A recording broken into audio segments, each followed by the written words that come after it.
چنانچہ ایک نوجوان تھے، مدینہ کے قریب بستی میں رہتے تھے، ان کا نام تھا عبداللہ۔ والد ان کے فوت ہو گئے تھے اور وہ اپنے چچا کی زیر کفالت تھے۔ چچا ان کو بہت اچھے کپڑے بنا کے دیتا، اور وہ چونکہ خود بھی خوبصورت تھے، کپڑے ان کو بڑے سجتے تھے۔ یہ عبداللہ نوجوان جب کبھی مدینہ میں آتا تو جو بندہ انہیں دیکھتا وہ حیران ہوتا، اتنا خوبصورت نوجوان اور اتنے خوبصورت اس کے کپڑے، وہ حیران ہو کے دیکھتا ہی رہتا تھا۔ اللہ کی شان دیکھیں کہ یہ نوجوان عبداللہ کلمہ پڑھ کے مسلمان ہو جاتا ہے۔ ارادہ تو اس کا یہ تھا کہ میں واپس جاؤں گا تو اپنے ایمان کو چھپاؤں گا، مجھے کسی کو بتانے کی کیا ضرورت ہے۔ لیکن کہتے ہیں کہ عشق اور مشق چھپتا نہیں ہے۔ وہی والی بات ہوئی، یہ واپس اپنے خاندان میں گئے۔ اب گھر کا کوئی بندہ نبی علیہ السلام کی بات کرتا تو یہ فوراً اس سے پوچھتے، اس کی طرف دیکھتے اور بات کو غور سے سنتے۔ ایک دم بھی محبت چھپ نہ سکی جب تیرا کسی نے نام لیا۔ ماں کو بھی پتہ چل گیا کہ بدلے بدلے میرے سرکار نظر آتے ہیں، اور چچا کو بھی اندازہ ہو گیا۔ چنانچہ چچا نے ایک دن بلا کے پوچھا کہ عبداللہ، ہمیں لگتا ہے کہ تو مسلمان ہو گیا کلمہ پڑھ کے، اب بتا کہ تیرا کیا معاملہ ہے۔ انہوں نے بتا دیا کہ ہاں چچا، میں نے کلمہ پڑھا اور میں مسلمان ہو گیا ہوں۔ چچا نے بڑا غصہ کیا، ڈانٹ ڈپٹ کی، اور پھر کہا کہ دیکھ، میں نے تمہیں تمہارے باپ کے بعد بڑی سہولت میں رکھا، مال خرچ کیا، پیسہ خرچ کیا، پورے مدینے میں تمہارے جیسے قیمتی کپڑے کوئی نہیں پہنتا تھا، میں نے تمہیں پہنائے، اور تم نے اس کا صلہ یہ دیا کہ دین کو ہی چھوڑ دیا اور نئے دین کو قبول کر لیا۔ پہلے تو اس نے مار پٹائی کی، پھر جب غصہ ٹھنڈا نہ ہوا تو چچا نے ان کے بدن سے کپڑے جو ہے وہ پھاڑ کے اتار دیے۔ غصے میں ہوتا ہے نا بندہ تو پھر بہت کچھ کر جاتا ہے، تو چچا نے اس کے کپڑے پھاڑے اور جسم سے اتار دیے، اور بالکل جیسے بچہ ننگا ہوتا ہے اس طرح ان کو ننگی حالت میں چچا نے دھکا دے دیا، اب تم میرے گھر سے بھی نکل جاؤ، تم یہاں رہنے کے قابل نہیں ہو۔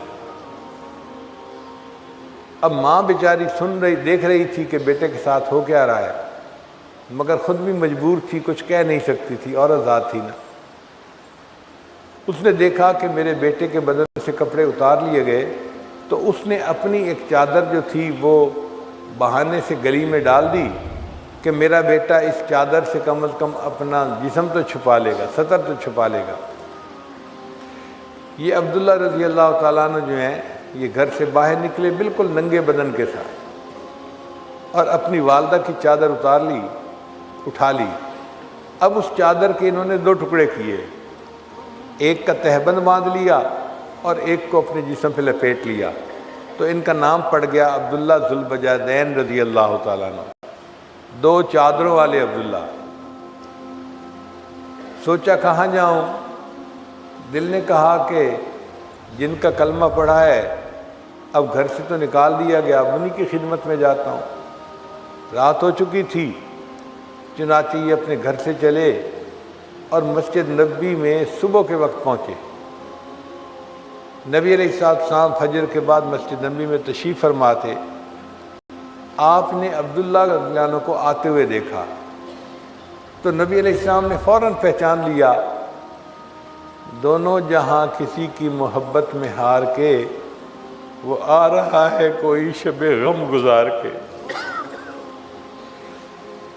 تو محبوب صلی اللہ علیہ وسلم نے پوچھا عبداللہ کیا بنی؟ حال سنایا کہ مجھے تو ننگا کر کے میرے چچا نے نکال دیا، مارا پیٹا بھی صحیح، اور اب میں آپ کی خدمت میں حاضر ہوں۔ نبی علیہ السلام نے فرمایا بہت اچھا، اب اصحاب صفہ کے ساتھ تم رہو اور اپنا وقت گزارو۔ چنانچہ یہ عبداللہ ذوالبجادین رضی اللہ تعالیٰ عنہ اصحاب صفہ کے ساتھ طالب علم بن کر رہنے لگے۔ کیونکہ اللہ کی محبت میں قربانی بہت دی تھی تو ان کے اوپر محبت الہی کا غلبہ ہوتا تھا۔ تو یہ کئی مرتبہ مسجد نبی کے دروازے پہ اونچی آواز سے اللہ اللہ اللہ یہ کہتے تھے۔ حضرت عمر لانو کی طبیعت میں نظم و نسق زیادہ تھا، وہ اس طرح اونچا اونچا اللہ کہتے، سنتے تو ان کو ذرا عجیب لگتا۔ انہوں نے ایک دو مرتبہ ڈانٹا عبداللہ کو، عبداللہ اپنے جذبات پہ قابو پاؤ، ذرا سلیقے سے رہو۔ نبی علیہ السلام کو پتہ چلا تو اللہ کے حبیب نے فرمایا عمر عبداللہ کو نہ تم ڈانٹو، عبداللہ جو کرتا ہے اللہ کی محبت میں ڈوب کر کرتا ہے۔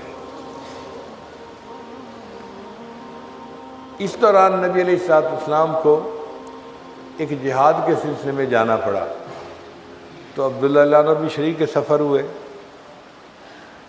اب اللہ کی شان دیکھیے کہ ایک جگہ پہنچے جہاں بہت سرسبز جگہ تھی، پانی تھا، تو وہاں پر عبداللہ عنہ کو بخار ہو گیا۔ جب نبی علیہ السلام کو پتہ چلا کہ عبداللہ ذوالوجہین رضی اللہ تعالیٰ عنہ کو بخار ہو گیا ہے، تو نبی علیہ السلام نے اپنے صحابہ سے فرمایا کہ میں عبداللہ کے خیمے میں جاؤں گا اس کی تبہ پرسی کے لیے، عیادت کے لیے۔ چنانچہ نبی علیہ السلام چلے، ابوبکر عمر ساتھ ہیں، اور عبداللہ عنہ کے خیمے میں آئے۔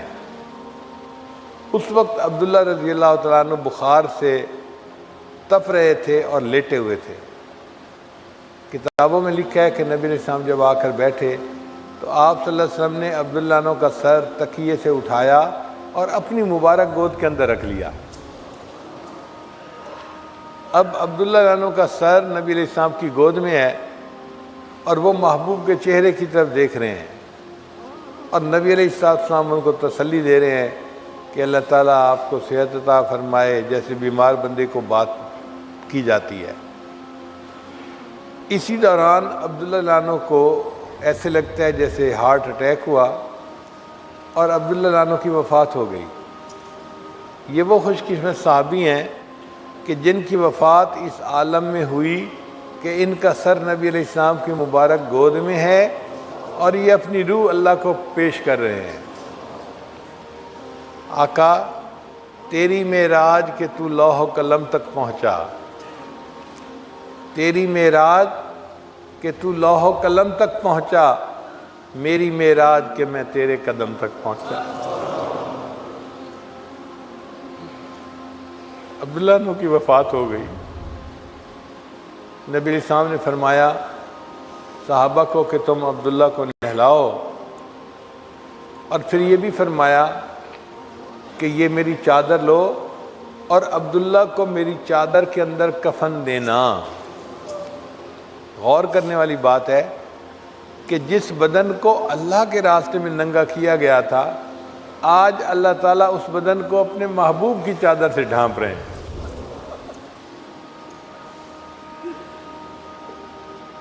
پھر نبی علیہ السلام نے نماز جنازہ پڑھائی، قبر کھودی گئی اور عبداللہ عنہ کو دفن کرنے لگے۔ شریعت کا مسئلہ یہ ہے کہ میت کو دفن کرنا ہو تو جو قریبی رشتہ دار ہو نا وہ قبر میں اترے اور اس کو قبر میں رکھے۔ تو عبداللہ عنہ کا کوئی رشتہ دار تھا ہی نہیں۔ نبی علیہ السلام نے فیصلہ فرمایا کہ میں خود قبر میں اتروں گا اور عبداللہ کی میت کو زمین یعنی قبر کے اندر رکھوں گا۔ چنانچہ نبی علیہ السلام ان کی قبر میں اترے۔ اس وقت صحابہ کرام میں سے حضرت عمر عنہ بھی تھے، ایک اور صحابی بھی تھے، انہوں نے عبداللہ عنہ کی میت کو اٹھا کر نبی علیہ السلام کے مبارک ہاتھوں میں دیا۔ تو نبی علیہ السلام نے عبداللہ عنہ کو اپنے ہاتھوں میں لے کے اپنی امانت کو زمین کے سپرد کیا، اور اس وقت نبی علیہ السلام نے کچھ الفاظ کہے جن کو عمر عنہ ساری زندگی یاد کرتے تھے، اور ہمیشہ کہتے تھے کہ مجھے حسرت ہے کہ اس دن عبداللہ کی لاش کی بجائے عمر بن خطاب کی لاش ہوتی اور اللہ کے نبی صلی اللہ علیہ وسلم اسے قبر میں دفن کر رہے ہوتے۔ صحابہ کرام پوچھتے کہ آخر آپ کیوں اس بات کو اتنا یاد کرتے ہیں؟ تو عمر عنہ نے پھر بتایا کہ اس دن عبداللہ عنہ کو قبر میں رکھتے ہوئے نبی علیہ السلام نے یہ الفاظ کہے تھے، اے اللہ میں عبداللہ سے راضی ہوں، تو بھی عبداللہ سے راضی ہو جا۔ اے اللہ میں عبداللہ سے راضی ہوں، تو بھی عبداللہ سے راضی ہو جا۔ اللہ تعالیٰ محنت کا بدلہ ضرور دیتے ہیں۔ جو لوگ سلوک کی محنتیں کر کے، مجاہدے کر کے، مشقتیں کر کے اللہ تعالیٰ تک پہنچتے ہیں، اللہ اس کی مکافات فرماتے ہیں، بدلہ دیتے ہیں، ان کو انعامات سے نوازتے ہیں۔ اس لیے محنت کر کے اللہ تعالیٰ کے پہنچنے والے پریشان نہ ہو کہ جی ہم تو مشقتوں میں پڑ گئے، ہم تو مجاہدوں میں پڑ گئے، پتہ نہیں کیا بنے گا۔ اللہ تعالیٰ خیر فرمائیں گے۔ جب اس نے محنت کی توفیق عطا فرمائی ہے تو اللہ تعالیٰ پھر منزل بھی عطا فرمائیں گے اور انعام بھی عطا فرمائیں گے۔